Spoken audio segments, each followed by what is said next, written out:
Hello po, ayan po, para po lang sa mga nagtatanong pa at hindi pa nila alam kung anong year sa piso ang hard to find. Ito po, year 2005 na piso.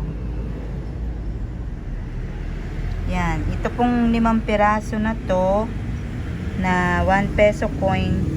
Inabot po ako ng 3,150.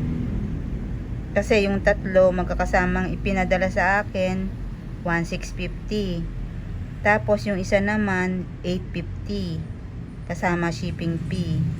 Tapos yung isa 650 kasi 500 plus 150. Yung isa kasi humiling na dagdagan ko daw kaya naging 850 ang isa.